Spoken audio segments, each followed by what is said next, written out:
In 1940, German pilots flew over the English Channel with supreme confidence. The Luftwaffe was unstoppable, or so they believed. But as soon as their aircraft crossed into British skies, something uncanny happened. The Royal Air Force was already there, waiting, again and again, no matter the hour, no matter the weather. The British seemed to see them coming. Rumors began to spread among the German pilots. Some whispered of traitors leaking plans. Others said the British had tapped into dark magic. But the truth was stranger and far more terrifying. Britain had an invisible weapon, a weapon that could see without eyes. This was the birth of radar. Before the storm of war, Britain was unprepared for the scale of destruction the Luftwaffe would soon unleash. In the late 1930s, while Germany's factories roared to life, churning out Messerschmitts and Heinkels, British scientists worked quietly in labs and coastal towers, not on bombs or planes, but on waves. These were no ordinary waves. They couldn't be seen or heard. But when sent through the air, they bounced back from objects, like a whisper returning from the dark. Dr. Robert Watson-Watt, a Scottish engineer often described as more inventor than soldier, had an idea that would change the fate of a nation. He proposed using radio waves to detect incoming aircraft before they could be seen by the naked eye. It sounded absurd at first, a fantasy of invisible sight. But in 1935, on a windy field in Daventry, his team pointed a radio transmitter toward the sky. Moments later, the signal returned. Faint but unmistakable. The impossible had happened. The air itself had spoken back. By 1939, as Hitler's armies stormed through Europe, Britain had quietly built a chain of tall steel towers along its coasts, each capable of detecting aircraft hundreds of miles away. They called it Chain Home. To the Germans, these towers were nothing more than radio transmitters. They flew past them daily, unaware that each one was listening, watching, calculating. When the Battle of Britain began, that invisible chain became a wall, not of brick or iron, but of knowledge. And knowledge in war was the most powerful weapon of all. As the first waves of German bombers crossed the Channel, RAF commanders were already moving pieces on their map tables, sending fighters directly to the invasion routes. It looked like magic, but it was science, and a secret the Germans refused to believe existed. Because to them, radar was still a myth. To the German High Command, Britain's uncanny ability to intercept their bombers defied logic. Every time a Luftwaffe squadron took off from occupied France, the RAF seemed to rise from the clouds at the perfect moment, as if guided by some invisible hand. At first, the Germans blamed luck, then spies. They even began hunting for double agents within their own ranks, convinced that the British somehow knew their flight plans. But luck has limits, and luck doesn't explain precision. By late August 1940, the Luftwaffe had begun to notice strange steel towers scattered along the English coast. Tall, angular, almost skeletal structures. Some intelligence officers suggested they might be part of Britain's air defense system. Yet when German aircraft flew over them, nothing visible happened. No guns fired, no explosions followed. So they dismissed the idea. Just radio towers, they thought, nothing to worry about. But beneath those silent masts, British radar operators, often young women barely out of school, were watching glowing screens filled with ghostly blips. Each dot represented a German aircraft. Each line of static was a clue. In small, dark rooms filled with cigarette smoke and tension, they tracked the enemy's every move, then relayed the coordinates to RAF Fighter Command. From there, the information raced through underground cables to airfields scattered across Britain. Engines roared to life. Pilots dashed to their cockpits. Within minutes, Spitfires and Hurricanes were climbing through the clouds, heading directly toward their targets. The Germans couldn't understand how Britain, from a tiny air force, managed to be in exactly the right place every single time. To the pilots of the Luftwaffe, it was unnerving, almost supernatural. They started calling it the British Sixth Sense. Some even joked that the RAF had trained Falcons that could see through fog. Others whispered that the British had invented death beams capable of spotting aircraft in the dark. But while German pilots laughed nervously, British radar operators kept their secret. To them, every successful interception wasn't just a tactical win. It was survival. Because every blip that disappeared from the screen meant one less bomb falling on London, one less family destroyed, one more night to fight again.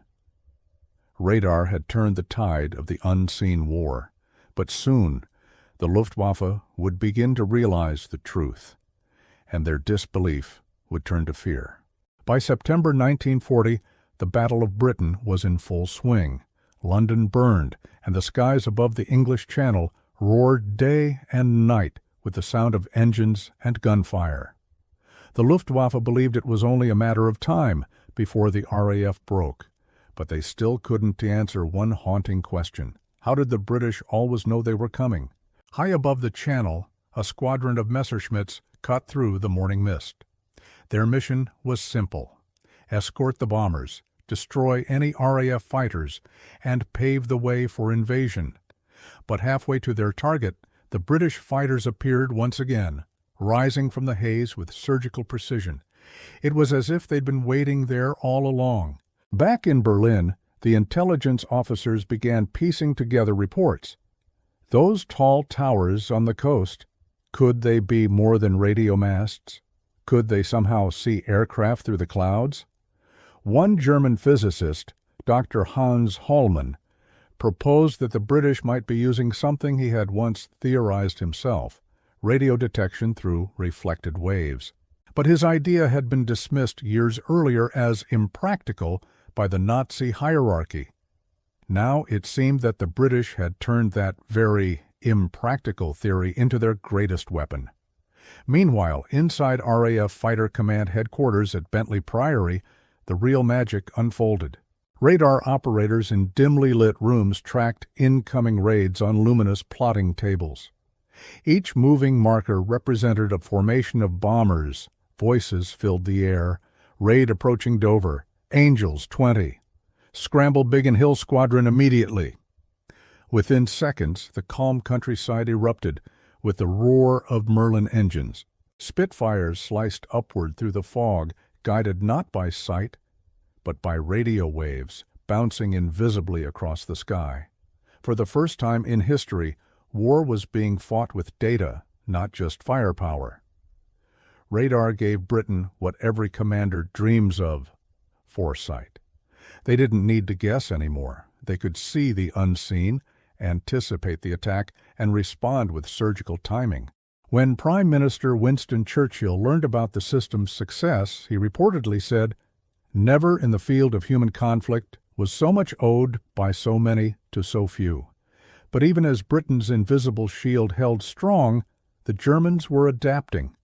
Their scientists were beginning to investigate, their pilots taking photographs of the radar masts, their generals growing suspicious. The question was no longer if they would find out, but when. And once they did, the entire course of the war in the air could shift overnight. By late 1940, the Germans finally began to suspect that something extraordinary was guiding the RAF. Their bombers were being intercepted with impossible accuracy, even at night, even in the fog. Something was giving the British eyes where none should exist. Reconnaissance photos soon confirmed their fears. The radio towers along England's coast were not communication posts. They were part of a vast interconnected web, the chain-home radar system. The discovery infuriated the Luftwaffe High Command.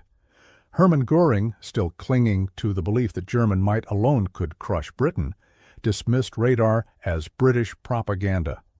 But his officers knew better. They had seen the pattern. Every time the bombers crossed the Channel, Spitfires and Hurricanes were already waiting, like hawks circling invisible prey. So the Germans launched Operation Adler Angriff, the Eagle Attack, a campaign meant to destroy Britain's radar defenses once and for all. At dawn on August 12, 1940, the Luftwaffe unleashed waves of bombers, targeting the radar stations along the southern coast. Explosions thundered across the cliffs. Tower masts toppled. Dust and smoke filled the morning air. For a brief moment, the Germans believed they had blinded the British. But what they didn't know was that radar was only part of the chain. Behind the destroyed masts, mobile stations were already being set up. Engineers and WAFs, the women of the Women Auxiliary Air Force, worked tirelessly through the night, repairing cables, recalibrating receivers, rebuilding what had been shattered. Within hours, the radar network flickered back to life. The Luftwaffe's pilots couldn't believe it. The next day, British fighters appeared again, precisely where they shouldn't have known to be. In one chilling radio transmission, a German pilot was heard shouting, "They know we're coming before we even cross the coast. How?" The answer was simple and terrifying. Radar had changed everything. The RAF no longer fought blind. For the first time in history, war had entered the electronic age. A battle of signals, pulses, and frequencies instead of just bullets and bombs. And as the British used radar to see their enemies coming, they began to strike back with precision. Night after night, bombers guided by radar would find their targets deep inside occupied Europe. Cities that had once been safe under the cover of darkness were now vulnerable. The Germans, who had once mocked radar as science fiction, were now forced to confront its grim reality. The invisible war had begun, and Britain was winning it. But the true test of radar's power was still to come. In a moment when all seemed lost, and a single signal on a glowing screen would determine the fate of a nation. It was the autumn of 1940, and Britain was burning. London, Coventry, Plymouth. Night after night, the Luftwaffe unleashed a storm of fire across the cities. Entire neighborhoods vanished under walls of flame. The sound of sirens had become as common as church bells.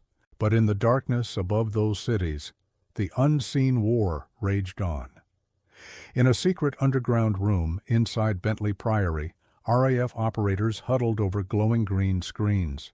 Their faces were pale in the flickering light, their fingers tracing the slow-moving blips. Enemy bombers, hundreds of them, crawling toward the coast. Vector 280, Angels 12. A calm voice echoed through the command room. To the untrained ear, it was just a string of numbers. To the RAF pilots waiting in their cockpits, it was life or death. The chain home network had become Britain's heartbeat, a pulse of electromagnetic waves bouncing off steel and storm clouds, whispering the location of death before it arrived. The moment a German squadron approached the channel, radar stations picked it up. Within minutes, Spitfires and Hurricanes roared into the sky, guided by voices from the ground. The Luftwaffe's plan was simple: overwhelm the system. They sent decoy formations to confuse radar, fast fighters to draw attention away from bombers, and even tried flying low over the sea to avoid detection. But the British had learned to read the signals like a second language. The difference between a formation of bombers and a lone scout plane was as clear to them as day and night. Then came the night of September 15, 1940, the day the Battle of Britain reached its breaking point. The Germans launched their largest raid yet, over 1,000 aircraft converging toward London. The radar screens lit up like constellations. Every operator in the room froze. It was as if the sky itself had turned hostile, but radar had given the British something they'd never had before: time. While the bombers were still miles out, the RAF scrambled every available fighter. Ground crews worked frantically, refueling planes that landed with smoke still trailing from their engines. The entire defense of Britain became a symphony of precision: radar tracking, radio relaying, and pilots intercepting.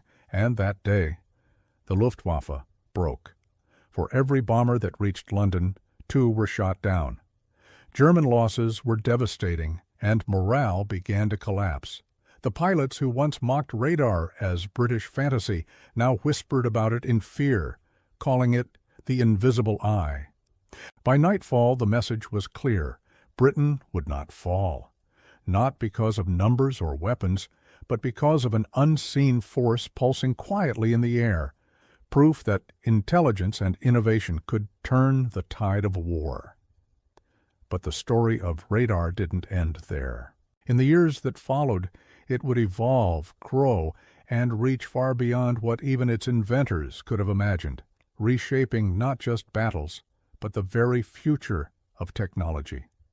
When the smoke of the Battle of Britain cleared, something profound had shifted, not just in the skies, but in the very soul of warfare itself. The Luftwaffe had failed to crush Britain, and though the nation was battered and scarred, it still stood. In the months that followed, Winston Churchill would call it their finest hour. But behind the courage of pilots and the defiance of a nation stood another, quieter hero, a line of flickering screens, humming towers, and sleepless operators who listened to the air itself for signs of danger. The chain home network, built from steel, static, and faith, had done more than protect a country. It had given birth to a new kind of warfare, the war of information. The same waves that once guided Spitfires to intercept bombers would soon guide ships across oceans, planes through storms, and eventually rockets into space. Radar had crossed the threshold from secret weapon to a cornerstone of modern science. But back in those dark days of 1940, no one knew any of that. To the young waifs standing their midnight shifts, the world was just a series of dots on a circular screen. To the pilots above, those dots meant hope, the difference between seeing the enemy first or being seen too late. One operator, years later, described it simply, every blip was a heartbeat, every silence was fear. And yet through all that fear, they endured, because they understood something the enemy never could, that the power to see, even in darkness, is the power to survive. By the war's end, radar had spread to every front, from the Arctic convoys to the Pacific seas. It had become the unseen shield of the Allies, the quiet hum behind victory. The Germans, who once thought radar was a myth, would eventually develop their own systems. Too late to change what had already been decided. The myth had become the machine that saved a nation. When peace finally returned, the radar towers were dismantled one by one, but their legacy never faded. Never. Today, every aircraft that lands safely, every ship that crosses the night sea, every storm tracked before it strikes, all carry the echo of those signals that once pulsed over the English coast. The echo of the moment when humanity first learned to see the invisible. Because sometimes the most powerful weapon isn't the one you can hold, the one that listens. If this story moved you, if it made you feel the heartbeat behind history, then help us keep these echoes alive. Like this video so more people can discover the unseen heroes of war. Subscribe to World War Ashes, where every day we uncover the forgotten battles, inventions, and human moments that shaped our world. And in the comments below, tell us, do you think radar, more than any other invention, changed the course of World War II? Because here on World War Ashes, history still breathes in every story we tell.